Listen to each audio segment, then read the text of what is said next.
5 seasons in, and I love Lex Luthor's face every single time he discovers Clark's secret.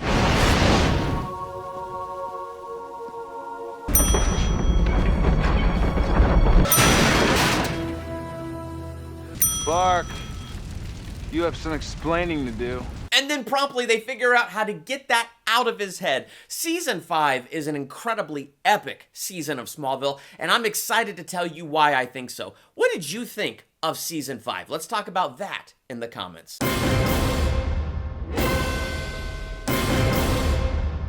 Welcome to Durbania. I'm Durbin, and this is my theological review for Smallville Season 5, Deception. I've called this video Deception because this season we have the arrival of the interactive brain construct. You're not even Kryptonian, are you? I was created by Kryptonian, but I'm a whole lot smarter. He comes to Clark as an angel of light, or a Kryptonian of light. But the point is, he knows how to hit Clark and deceive him, and he knows how to hit Lex Luthor and deceive him to bring about his purposes. And one of the reasons, especially in the first half of Season 5, it was so easy for Milton Fine to deceive Clark, is because Clark doesn't truly know the heart of his father Jor-El, even though he's given plenty of opportunities to get to know his father. Do you like this type of video that I do? Hit that subscribe button, hit that like button, and share this with a friend.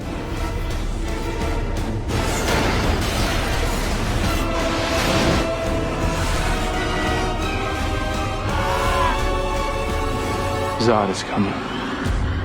Season 5 is a fantastic season of Smallville. It is jam-packed full of stuff. We go deeper into Kryptonian mythology. This is their first year out of high school. It is action-packed, and we have a great villain with James Masters as Brainiac. Overall, Season 5 is one of my favorite seasons that this show has to offer. Some of the cool stuff that happens this season, we get 2 new DC heroes introduced to the Smallville universe. First up, Arthur Curry, Aquaman. And he gets introduced in kind of a mediocre episode. It's lukewarm. It's not the best episode. It's not the worst episode. But it's always fun to have Clark meet another DC hero, inspire that hero, and then team up with that hero. And we definitely have that formula present in this episode. The actor who plays him, I like him. I like him in other things I've seen him in, especially as Raphael in the Ninja Turtles movies. I think he's a good Raphael.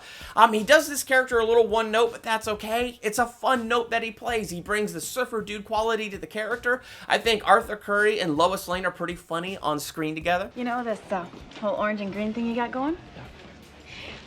Looks like Flipper threw up. In fact, this episode shows us that Lois has a certain type, because Arthur Curry and Lois, they're an item in this episode. Season 6, Oliver Queen and Lois, they're an item. And then finally, Clark and Lois end up together. She definitely has a type, and it's that superhero type. But again, it's fun to see Clark and Arthur Curry team up, and cool to see how Clark inspires him to go about being a hero in a better way. Maybe we should start up a junior lifeguard association or something. I'm not sure I'm ready for the JLA just yet.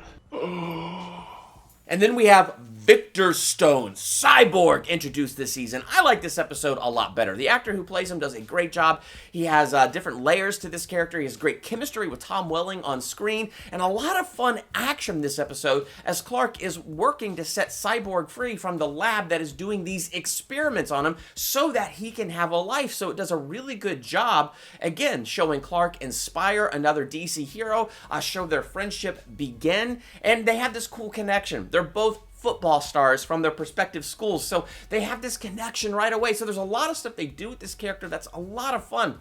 They also have a very unique Smallville take, and I think part of that take is practical, because if they did makeup prosthetics with the cybernetics outside, like on top of his skin, I think it would look bad and be distracting. And it definitely would look bad and be distracting if it was all CG. It would look very cartoony. So I think for practical purposes for this show, they made a smart choice to have the cybernetics under his skin.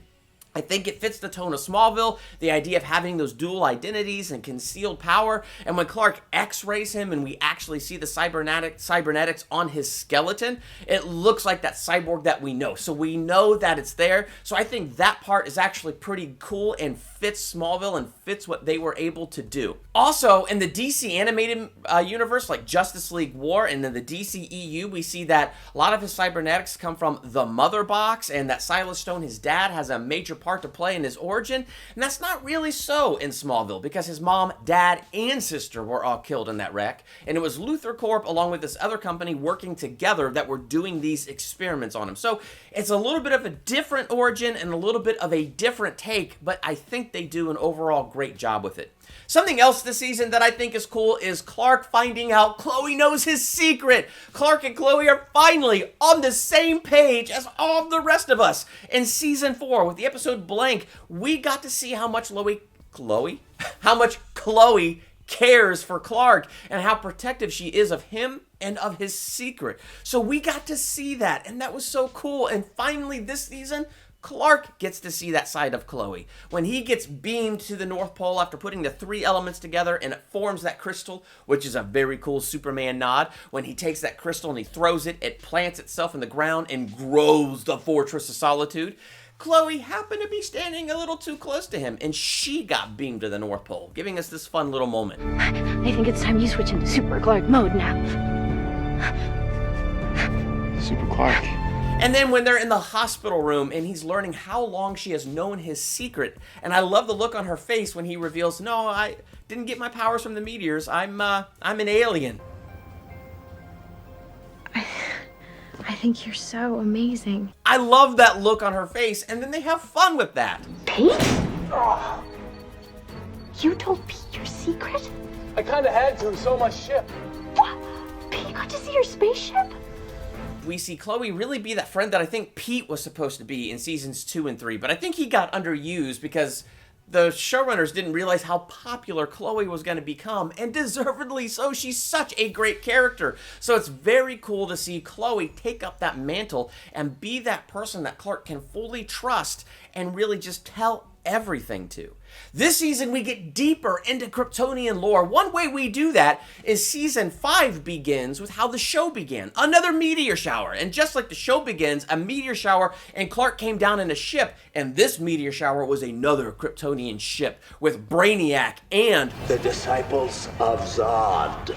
But I love this action sequence that kicks off season 5. Number one, because Lana gets a frame of reference for Kryptonians and their power as she sees their power full on display.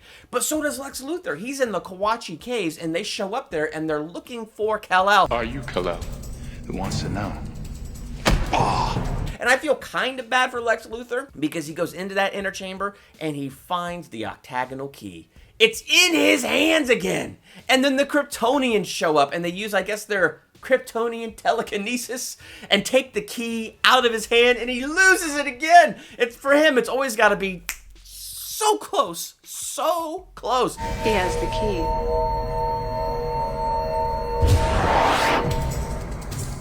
And then they take Lionel Luthor and they take him to the next level this season. I feel like each season, they find something interesting to do with Lionel.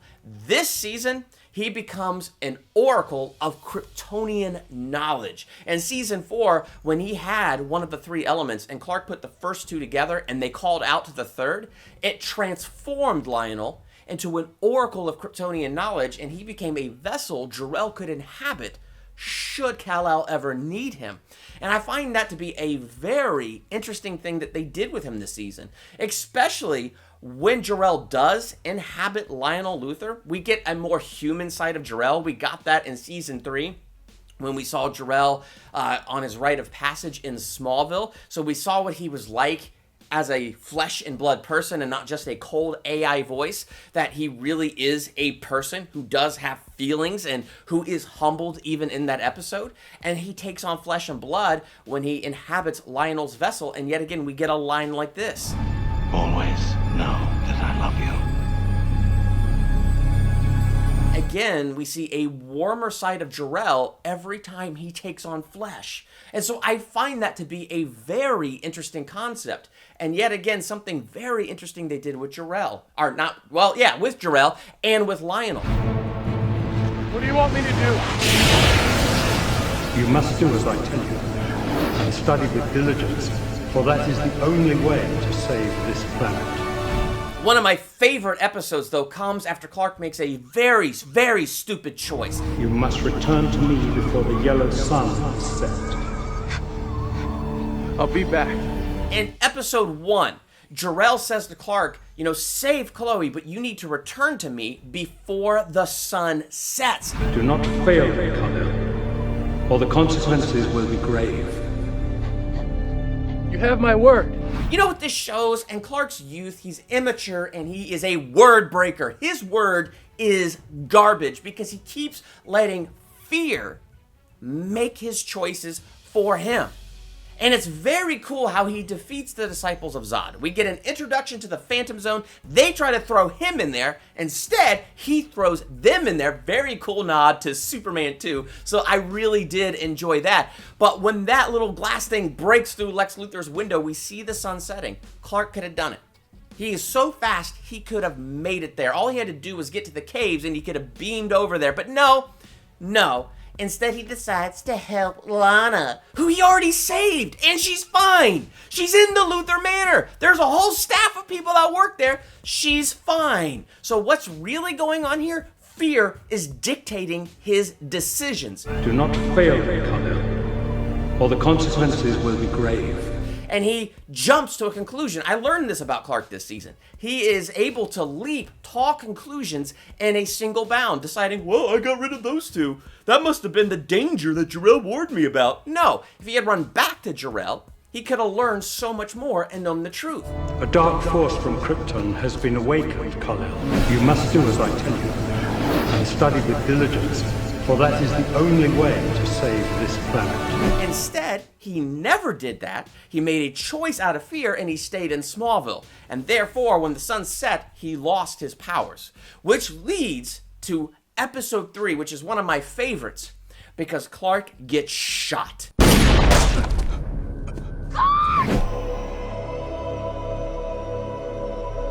And as he's laying there dying, I can't emphasize enough, I can't stand the Lana-Clark relationship. It's a complete waste of time. More on that later.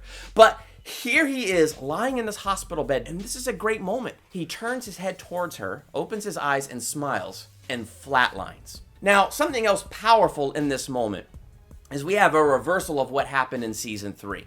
In Season 3, Lionel committed Lex to Belle Reve. And so we have this picture of Lionel looking through the double-sided mirror at Lex in that straitjacket. Now we have the exact reverse of that. While Lionel is committed to Belle Reve with those cataracts, a vessel, an oracle of Kryptonian knowledge. But when Clark dies, and they get out those paddles and they shock him, the music begins to swell, and with each shock, something happens to Lionel. Shock number 1, the cataracts clear. Shock number 2, Lionel sits up. The first time I watched this episode as it was airing, I was on the edge of my seat. The way they showed this connection between Clark and Lionel was incredible. You already knew there was a connection forming this season, but it's hard to say what that connection is. Then when Lionel shows that he has Kryptonian power, and he grabs a hold of Clark and gets him to the fortress and brings him back from the dead because now Jor-El is inhabiting him, it's a pretty powerful moment. It's like, wow. So Lionel actually does know his secret this year. And now Lionel is completely transformed by a genuine living encounter with Jor-El, and the presence of Jor-El abides with Lionel throughout the rest of this season. So Lionel still is dark, and he's still got those dark edges, but he's fundamentally transformed in a way that he wasn't fully transformed in Season 4. So it's very cool to see this side of Lionel, this Kryptonian side of Lionel. But this is where a sense of doom gets hung over us this season, leading to another great episode. And the sense of doom is this: Clark had actually died, and so Jor-El brought him back. For everything in nature, there is a balance. The life force that has been returned to you will soon be taken from someone you love. So what this does is it hangs over us this sense of doom. The cast is going to fundamentally change this season. How is it going to change? And it does a great job as the season progresses, because you have Martha Kent, who gets that Kryptonian disease from Brainiac. I want you to know I'm more than ready to give up my life for the life of my child. And you're thinking, oh, it's going to be her. And then Clark saves the day and she's fine. It's like, well, okay, it's not her. And you can guess that it's Jonathan. It is part of Superman lore that he dies of a heart attack. They've been building up his weak heart up till this point. But you also have Jonathan and Lex Luthor running against each other for a seat in the Kansas Senate. And so as they're running this political race, you're like, is it Jonathan? Because they're doing something interesting with him this season as he's running against Lex Luthor. So is it Jonathan? And it is! You get to the 100th episode called Reckoning. And I hate that one of the saddest, most depressing episodes is probably one of the best and most well-done episodes of the show. I mean, in fact, the first half of the episode is so happy, it's suspicious. Since we know we have this ominous thing hanging in the air to see Clark reveal his secret to Lana, propose to her, and her say yes. And again, I can't emphasize how much I can't stand Clark and Lana together. But to see how happy they are together in this moment and the way he proposes to her, it's just so happy, it's suspicious.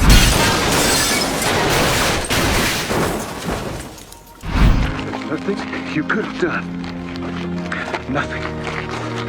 Which leads to this incredibly powerful moment between Clark and Jor-El. You see, Clark had been avoiding Jor-El this entire time, ever since this threat had loomed. So rather than taking time to get to know his father, he's been avoiding his father. So now he's come to Jor-El to beg for Lana's life back. And there's only one trial, one crystal. The tide of fate is impossible to stop. Even if you are able to alter one course of events, the universe will find a balance.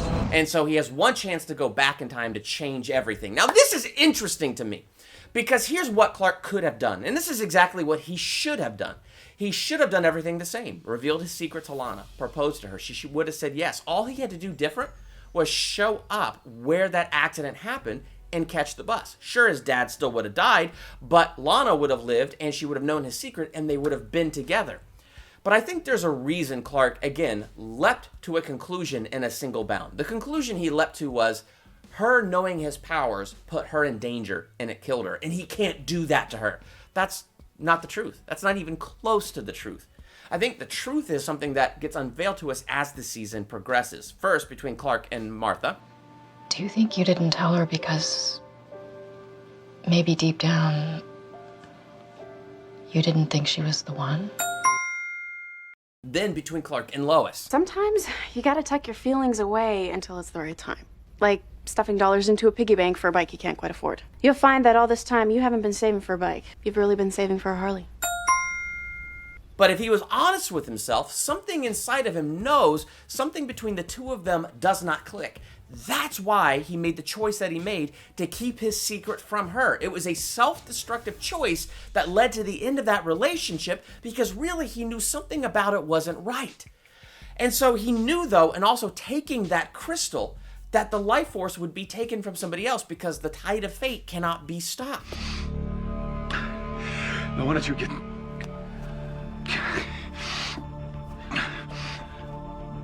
Why don't you get the hell off my property? I feel bad because Lionel was trying not to be a threat to Jonathan, but again, Lionel has that edge to him. Old habits die hard. So speaking to Jonathan with that manipulative edge was the wrong way to go about it. And revealing to Jonathan he knew Clark's secret just triggered that anger in Jonathan.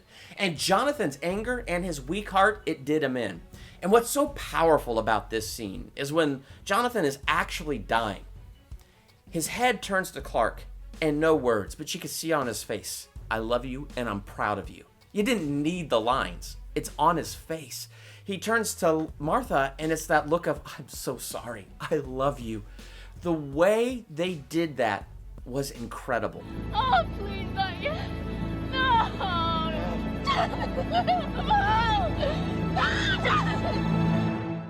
And his funeral, it was so emotional.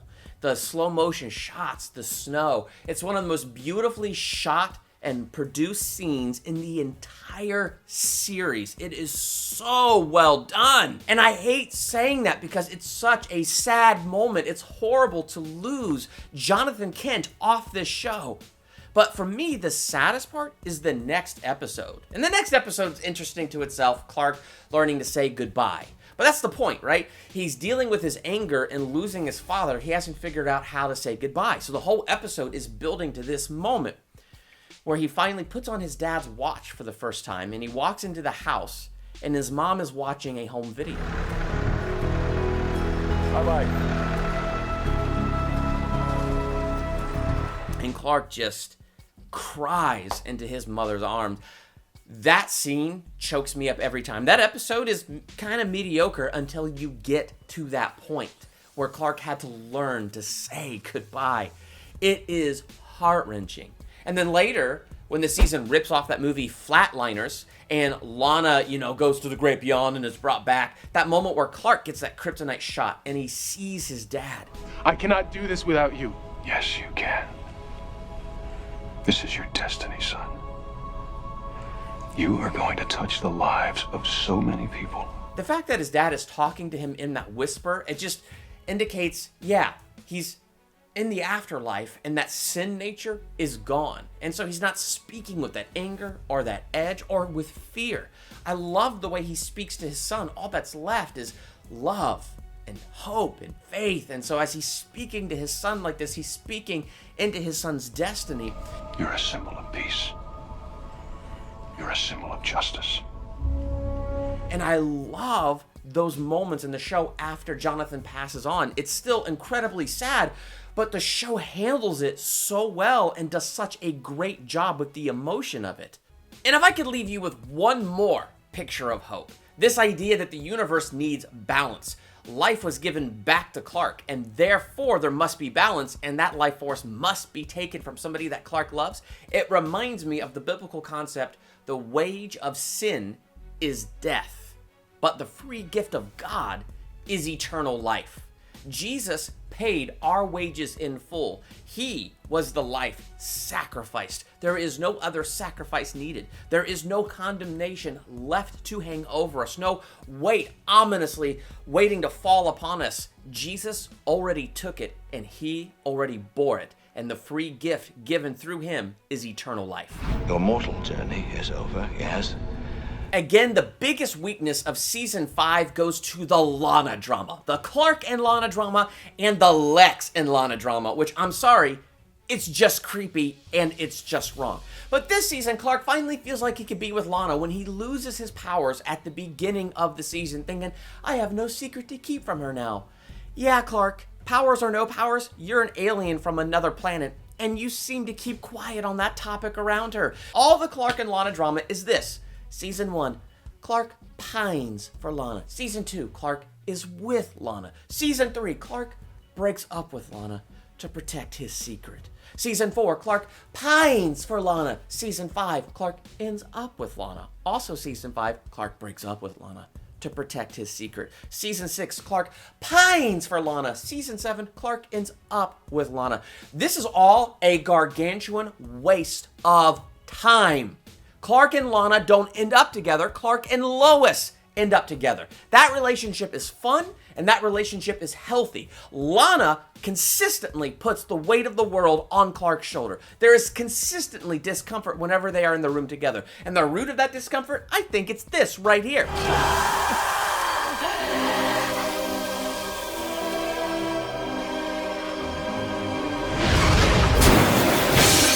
Yeah, this is an episode where Lana becomes a vampire. And my friend Brian Lomax over on his channel, he actually pointed this out. And when he pointed it out to me, I can never unsee it. When she's a vampire and she sucks Clark's blood, she gets his powers temporarily. It's probably the worst episode in season 5. She looks in a mirror and then blows up the mirror, shooting it with her heat vision. Now Clark, remember what triggered his heat vision? His hormones.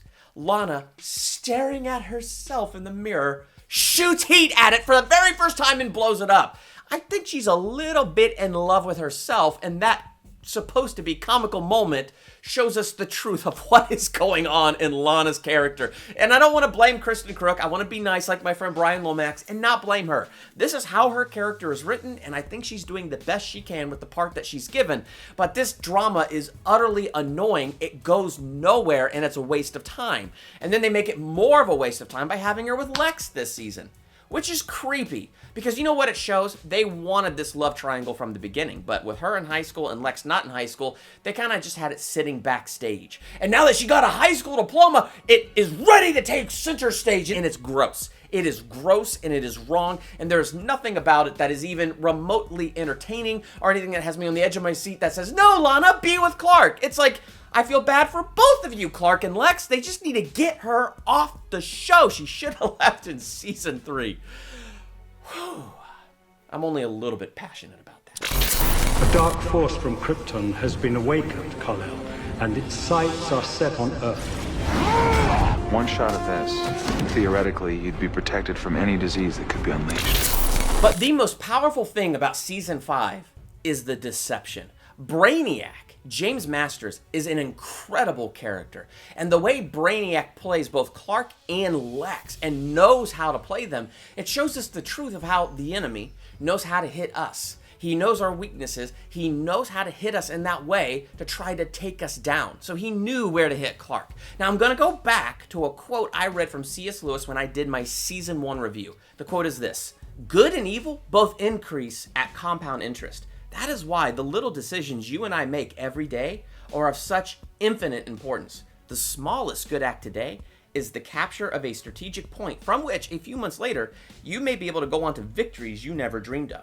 An apparently trivial indulgence in lust or anger today is the loss of a ridge or railway line or bridgehead from which the enemy may launch an attack otherwise impossible." Brainiac gets his authority this season over Clark because Clark keeps making decisions out of fear. When the sun set, he should have returned to Jor-El. He would have spent time with Jor-El. He would have gotten to know Jor-El.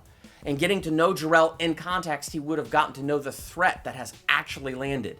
Instead, he did not do that, and it gave ground to Brainiac. History is not about facts. It's about the context and who is telling the story. Now that's a powerful quote, because the yarn that's going to get spun to Clark the first half of season 5, it all comes from Brainiac. Brainiac has the narrative. Brainiac has the story. And because Clark hasn't spent that time to get to know who Jor-El is in context, he hasn't spent that time to get to know Jor-El's actual heart towards him, Brainiac was able to attribute all these negative things to Jor-El that weren't Jor-El. Brainiac was able to play on Clark's fears and work that to his favor. Brainiac was able to take that fear and make Jor-El the enemy. But like all great figures in history, he can only be understood in the proper context. That's why we must start at the very beginning. It's about the context and who is telling the story. Brainiac does a great job earning Clark's trust by creating a crisis. We get a new kryptonite this season, silver kryptonite. Silver kryptonite affects Clark's mind, where he sees his absolute worst fears. Clark Kent is not this Earth. He is an alien. No more lies.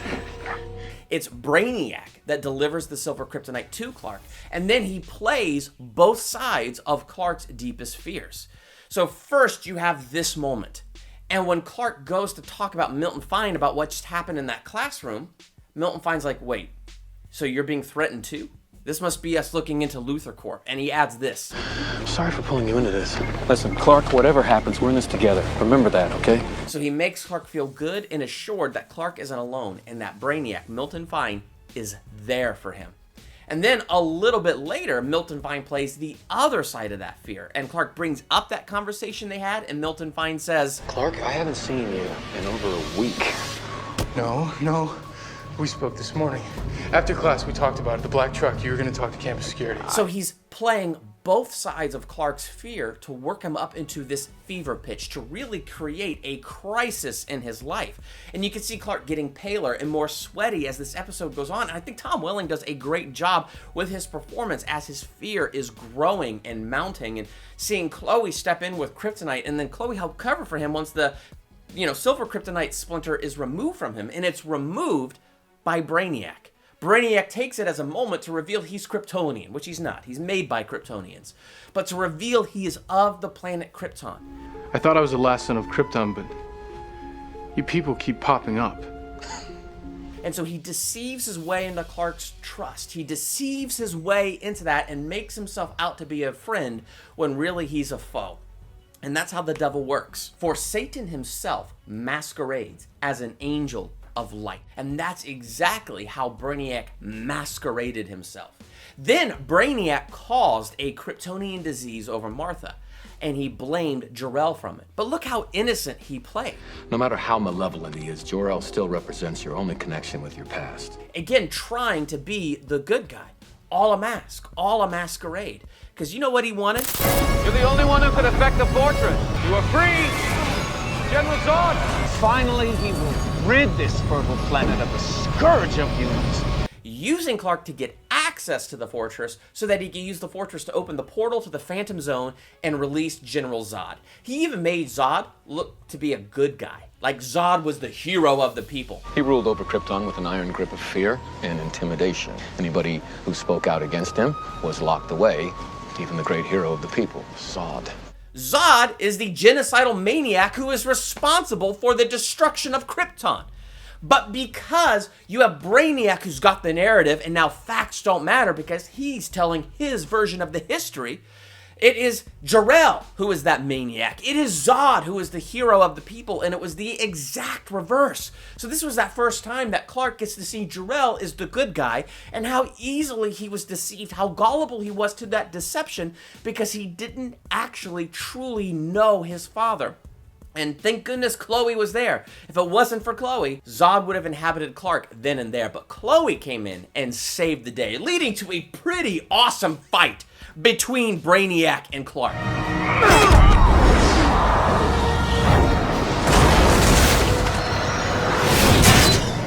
So when this plan doesn't succeed, we have to go to plan B, and this is where Brainiac plays Lex Luthor. He knew exactly how to hit that guy and deceive him, and he did it by inflating his ego. You found that breadcrumb on your own. And I admire the remarkable advances you've made in the name of science. But we are working on a potential weapon. A weapon that would greatly benefit from Luthor Corp's assistance. He made Lex believe there was a great alien threat coming.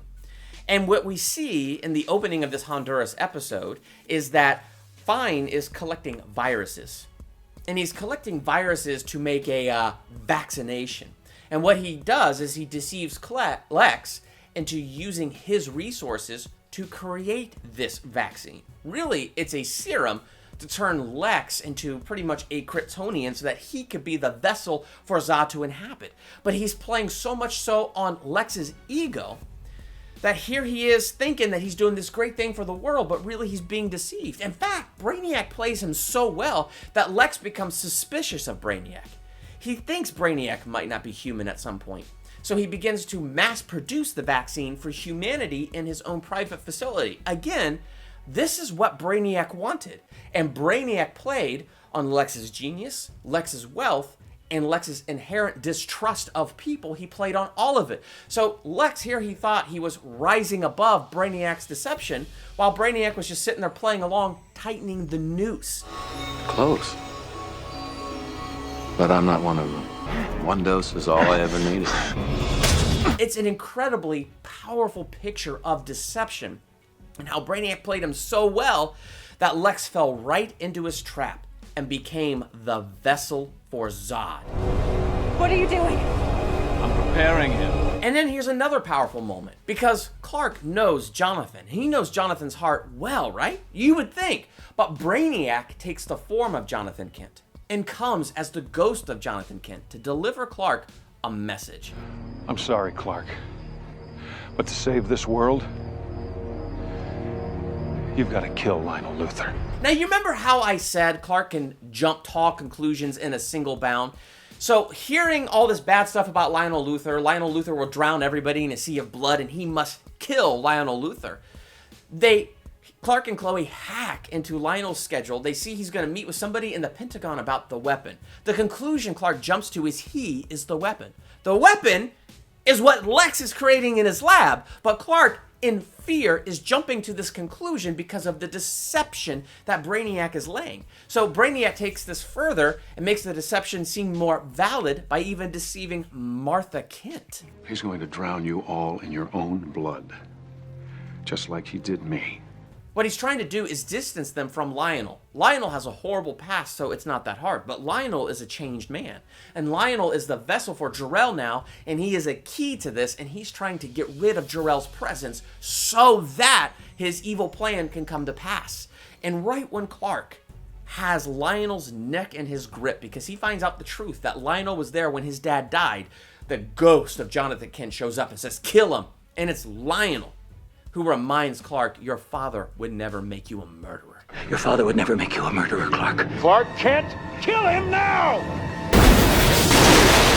I love that moment because Clark remembers the heart of his father. You see, this is how Brainiac deceives. He keeps coming as that angel of light. You know, think about this. When Jesus was in the wilderness, the way he withstood the devil's temptations is because he knew the word, but he also knew his father's heart. So when the devil said, "Turn these stones to bread," he knew the word, and he answered back with the word. Man does not live by bread alone, but on every word that comes out of the mouth of God. But the next temptation, the devil throws at Jesus the word. And he throws it at Jesus out of context, but Jesus knew it was out of context because he knew his father and he knew his father's heart. Satan said, "Throw yourself down from this pinnacle, for it is written, he will give his angels charge over you to bear you up on their hands." But Jesus, knowing the Father's heart, countered back with the word in context. "Thou shalt not tempt the Lord thy God." And then lastly, Satan said, "Well, bow down to me, and all the kingdoms of the earth will be yours." A shortcut. And you know what Jesus said? "You will worship the Lord your God and him only." He knew the context of that word because he knew the person who that word proceeded from. And so he knew how to use that word to stand against the temptation that the devil brought him. And so I think when Milton Fine disguises himself as Jonathan Kent, this is like when Satan said, "Hey, he will give his angels charge over you to bear you up." It was Clark that had to know the truth of his father and the truth of his father's heart to get past that temptation and overcome it and defeat him. And thankfully, Clark did that. But you see, Milton Fine is so incredibly smart. He knew that when Clark went to Jor-El and Jor-El said, "You must kill the vessel for Zod," that's not in Clark. So he played on that. And Clark took that dagger and impaled it into Milton Fine to destroy him. But Milton Fine is a computer. So all that did was give him a connection to the fortress, which he used the fortress and opened the portal for Zod, and Lex became fully possessed by Zod. You have your father's eyes. Hello, Kal-El. It's an incredibly powerful scene, and it's a very epic season finale. But I think the way this season ends, when Zod throws Clark into the Phantom Zone, season 5 becomes a cautionary tale. He didn't spend time with Jor-El to know him in the proper context and to get to know his heart. It gave ground to Brainiac, and that became ground from which Brainiac could launch these attacks and launch these deceptions. So what is the cautionary tale? Know your father. The devil will always work to deceive us, always work to destroy us, and he's clever. He knows how to hit us. But if we spend time with God and we submit to him and resist the devil, he will flee from us. But that requires us to know God, to know God's heart, to know that his heart towards us is good and that he loves us passionately. Always know that I love you. And he will never leave us or forsake us, and he will bring about his good in our lives. We just need to take that time and know our Father's heart. What did you think of Smallville Season 5? Let's talk about that in the comments. It's one of my favorite seasons. I see this season as a cautionary tale. I love the stuff that gets unfolded this year. It's a fantastic year for Smallville. So what did you think? Let's talk about that in the comments. And while you're there, hit that subscribe button to become a Durbanian. Hit that bell by the subscribe button so you're notified for my next movie review, ranking video, theological analysis, or anything else I do here. I'm Durbin. Thanks for checking out Durbania.